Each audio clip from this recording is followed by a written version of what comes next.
Rafael Buelna, sí lo ubicas, sí te acuerdas lo que dije hace un año. Desde luego que sí, es para que quien nos escucha ahora, un año después... Es un estudiante sinaloense que ante la imposición de un nuevo gobernador durante el Porfiriato, por su formación política e ideológica, se opone abiertamente, es expulsado de la universidad, pasa del lado de Madero, pero curiosamente Madero no lo convence y no está de acuerdo con Madero. ¿Por qué hacer una película sobre Buelna? Porque hoy hay muchos jóvenes que no saben que hace años hubo otros jóvenes que pensaban en este país quizás del mismo modo que ellos piensan hoy y que pusieron sus barbas a remojar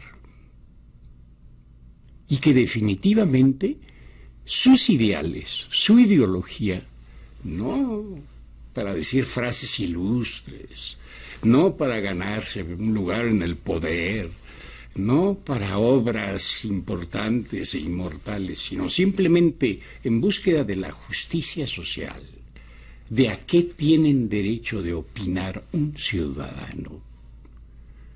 Pues Buelna se metió en toda esta historia, perdió, por supuesto, no como revolucionario, perdió en tanto que individuo, se desilusionó, encontró puras facciones de grupos revolucionarios que lo único que querían era el poder.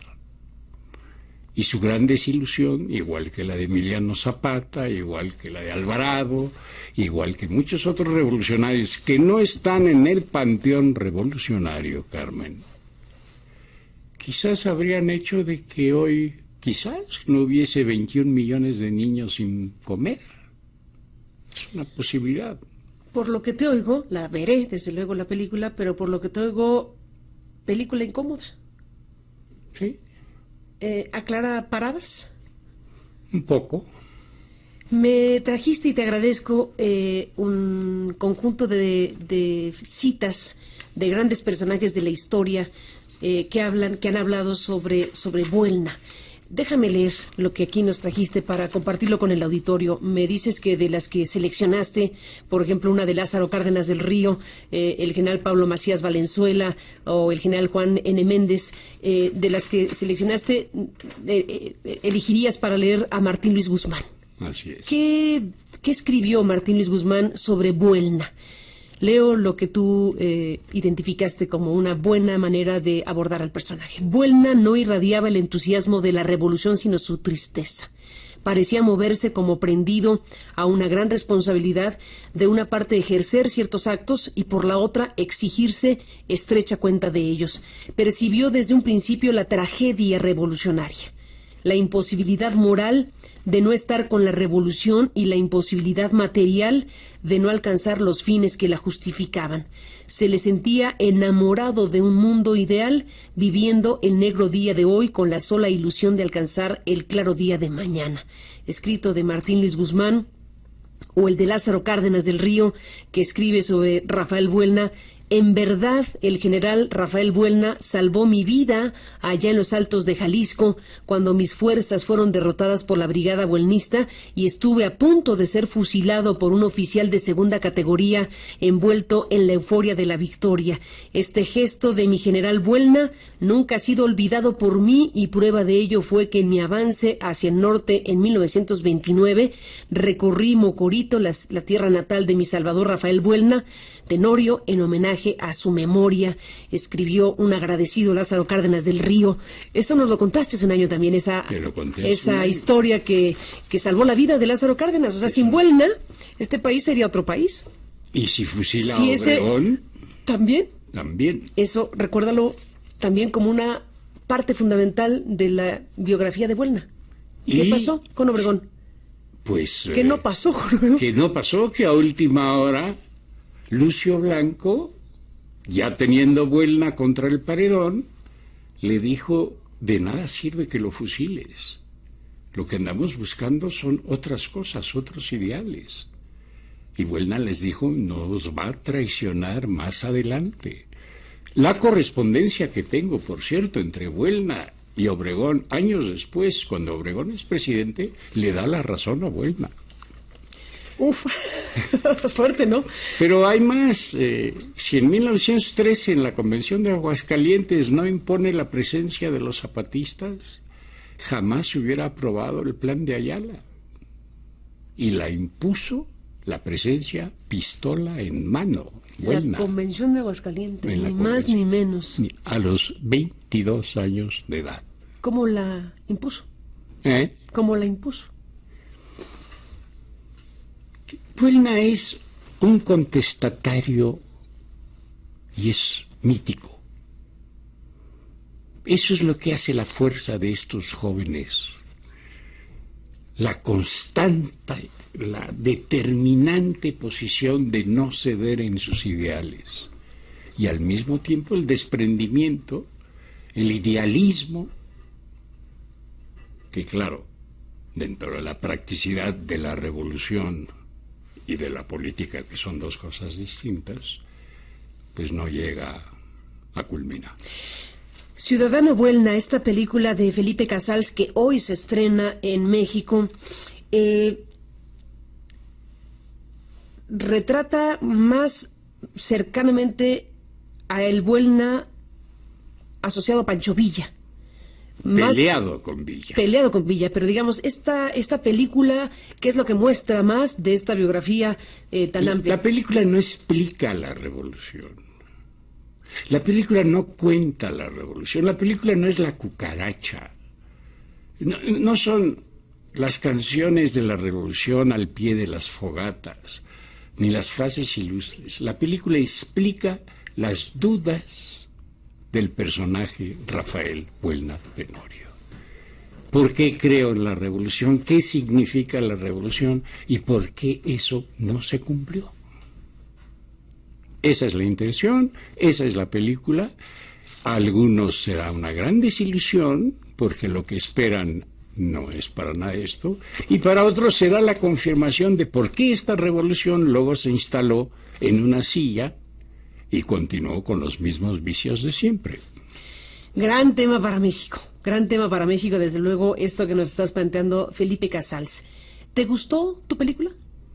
Fíjate que a mí no me lo puedes preguntar. Sí, te lo puedo preguntar. No, te lo estoy preguntando. Si me preguntas... Me puedes decir, no, ¿sabes qué? No me salió bien. ¿O sí te gustó? Me gusta cumplir con el objetivo que filmo. ¿Y lo lograste? Sí, claro. Si no, no estaría aquí, ni la película estaría en cartelera. Si no estarías convencido, no la subes a cartelera, punto. No. Eso está. Pero lo que es fundamental es que cada tema abordado, mi punto de vista crítico personal, esté presente. Si no, no tiene sentido. Narrar una historia cualquiera, no. Tengo que tener una posición, y mi posición está ahí, la conozco, como ha estado en toda la película. Para bien o para mal. Felipe Casals, cuando digo que te escucho y recuerdo lo que platicamos hace un año y ahora te vuelvo a escuchar, es una película que va a confrontar muchas cosas. Al final de cuentas, esta noción epopéyica de la Revolución Mexicana, esta idea de que la Revolución Mexicana, bueno, desde luego es el eje principal identitario del país en nuestra historia contemporánea, pero aquí lo que estás es planteando la desilusión de un joven sobre la revolución en la que creyó. Sí. Ese es el tema, el corazón. Ese es el tema. Y luego, que nosotros hemos vivido los años que él ya no vivió, y le tenemos que dar la razón. ¿Y no se equivocó entonces Buelna? No se equivocó porque no se equivocan los revolucionarios abiertos, los revolucionarios de vanguardia. ¿Por qué se peleó con Pancho Villa? Porque Pancho Villa le quiso imponer instrucciones militares, caprichos, y como no obedeció, lo mandó matar. ¿Cómo? Simple y sencillamente le ordenó a un jefe de plaza de frontera, que lo fusilara. Esto era moneda corriente en la revolución. Y esto no era un problema para Buelna. El problema para Buelna era que Carranza, que Villa, que todos entendieran que se buscaba la justicia social y no el poder. Y el único que entendió a Buelna fue Zapata. Y si tú me preguntaras por qué, porque Buelna fue el único que le dijo a Zapata que no lo se dejara interpretar, que hablara por él mismo, mientras que todos los demás querían interpretarlo. Uh-huh.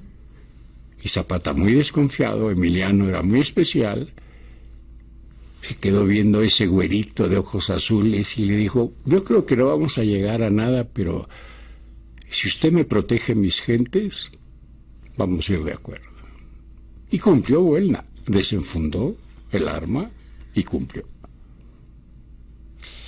Felipe Casals, ¿qué espera un cineasta como tú, tan reconocido, con esta película en un México como el de hoy? Un México que está rodeado de una gran cantidad de estímulos y de temas relacionados con la violencia, con los muertos, con un conjunto de cosas. Y profundamente desinteresado de su historia. A ver, ¿qué esperaría Felipe Casals en un país como este que dices desinteresado de su historia? ¿Qué esperarías que pase? Hay un renuevo generacional que sabe que la historia oficial no es sólida, que sabe que hay muchas cosas que se tienen que aclarar para que se pueda caminar correctamente hacia adelante. La democracia no es un libro de texto, es un ejercicio. Y yo siento que hay una renovación en México. Ahora, hay también una enorme cantidad de mexicanos plenos de valemadrismo, que ya no les interesa nada y que son inamovibles. Ahora que estamos con los maestros en las calles y que dices que a la ciudadanía no le importa su historia, el valor de la historia a la hora de educar, ¿qué me dices? Bueno,